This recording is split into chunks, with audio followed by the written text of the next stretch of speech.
নমস্কার বন্ধুরা।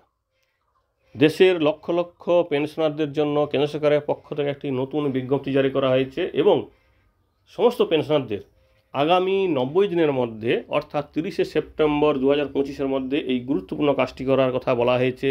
না হলে কিন্তু পেনশনের চরিত্র পাল্টে যাবে। বিষয়টা কি সেটা আজকে অবশ্যই দেখব যে কী বিষয়টা বলা হয়েছে। এক্সটেনশন করা হয়েছে কাট অফ টাইম বা cut off date unified pension স্কিমে যোগ দেওয়ার জন্য। আপনারা জানেন ভারত সরকারের পক্ষ থেকে নতুন পেনশন স্কিম আনা হয়েছে, যেই পেনশন স্কিমে ওল্ড পেনশন স্কিমে যে সমস্ত গ্রাহক যে সমস্ত পেনশনার আছেন বা কর্মচারী আছেন এবং সেই সঙ্গে এনপিএসে আছেন সবাই কিন্তু এই ইউপিএসে যেতে পারবেন। তো সেই ইউপিএসে যোগ দেওয়ার সময় ছিল 30শে জুন 2025, কিন্তু সেটাকে আবারও বাড়িয়ে দেওয়া হলো, কারণ নাকি পেনশনারদের পক্ষ থেকে অনেক সংগঠন আবেদন করেছে সময়সীমাটাকে আরও বাড়ানো হোক, আরও যাতে বোঝার সুবিধা হয়।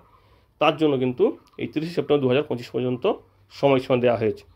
যে সমস্ত পেনশনার 1 এপ্রিল 2025-এর আগে রিটায়ারমেন্ট নিয়েছেন তাদের জন্য এই সময়সীমা, এবং সেই সঙ্গে যে সমস্ত পেনশনাররা মারা গেছে তাদের লিগ্যালি বিবাহিত স্বামী বা স্ত্রী এখনও বেঁচে আছেন তারাও কিন্তু এখানটায় আবেদন করতে পারবেন এই 30শে সেপ্টেম্বর 2025 পর্যন্ত।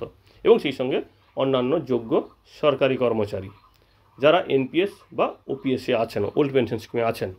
তো আপনারা জানেন ইউনিফাইড পেনশন স্কিম নিয়ে আমরা কিন্তু অনেকগুলো ভিডিও করেছি, তো সেখানেও মোটামুটি বলেছি যে এখানটায় ন্যূনতম পেনশন 10,000 টাকা। তবে হ্যাঁ, তার জন্য চাকরির মেয়াদ হতে হবে মিনিমাম 10 বছর, তার বেশি হলে আস্তে আস্তে পেনশন বাড়বে। কিন্তু ফুল পেনশন পেতে হলে 25 বছর বা তার বেশি চাকরি করতে হবে। আর 25 বছর চাকরি হয়ে গেলেই ওই পেনশনার বা ওই কর্মচারী রিটায়ারমেন্টের পরে তার রিটায়ারমেন্টের আগের ঠিক 12 মাসের যে পেনশন বেতন ছিল তার অ্যাভারেজ তার 50% পেনশন হিসেবে পাবেন। অর্থাৎ এখানে একটা ফিক্সড পেনশন পাওয়া যাচ্ছে, যেটা এনপিএস এই সুবিধাটা ছিল না। এবার আসি যারা 30শে জুন এখন এই যে লাস্ট ডেট ছিল তার মধ্যে যদি না নিতে পারতেন তাহলে কি হতো, তার মধ্যে যদি না নিতে পারতো তাহলে তাদের অটোমেটিকলি এনপিএসে শিফট করে দেওয়া হতো। তো এখন বর্তমানে যেহেতু টাইমটা বেড়ে গেছে 30শে সেপ্টেম্বর 2025, তো স্বাভাবিকভাবে ওই নিয়মটা কিন্তু ওখানেও লাগু হচ্ছে। অর্থাৎ 30শে সেপ্টেম্বরের মধ্যে যদি আপনি না নেন সেক্ষেত্রে আপনার পেনশনের চরিত্র পাল্টে যাবে। অর্থাৎ আপনি তখন আপনার পছন্দ না হলেও কিন্তু আপনাকে এনপিএসের সুবিধা দেওয়া হবে। এবং এখানে জানেন গ্র্যাচুইটির সুবিধা আছে ইউপিএসে বা ইউনিফাইড পেনশন স্কিমে, এবং সেই সঙ্গে একটা লামসাম অ্যামাউন্টও দেওয়া হয়, তারও হিসেব আমরা এই নিয়ে ভিডিও করেছি। স্বাভাবিকভাবে সমস্ত পেনশনার এবং কর্মচারী এবং সেই সঙ্গে যারা যোগ্য বিধবা, যে সমস্ত পেনশনদের পেনশনার মারা গেছেন তাদের বিবাহিত স্ত্রী এবং স্বামী যদি বেঁচে থাকেন তারা কিন্তু এর জন্য আবেদন করতে পারবেন 30শে সেপ্টেম্বর 2025।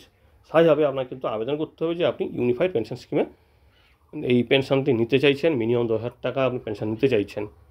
তো অবশ্যই এই বিষয়টা খেয়াল রাখবেন, কারণ এছাড়া কিন্তু আপনাকে আর টাইম এক্সটেনশন করা হবে না, যেটা ভারত সরকারের পক্ষ থেকে বলা হয়েছে যে এর মধ্যে সবাইকে আবেদন করতে হবে।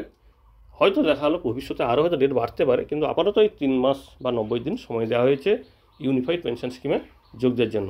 এই ইউনিফাইড পেনশন স্কিমটা কী সুবিধা পাওয়া যায় এটা নিয়ে আমাদের বিস্তারিত ভিডিও আছে, চাইলে দেখে নিতে পারেন।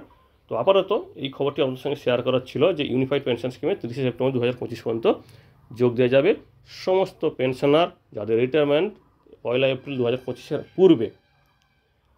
ধন্যবাদ।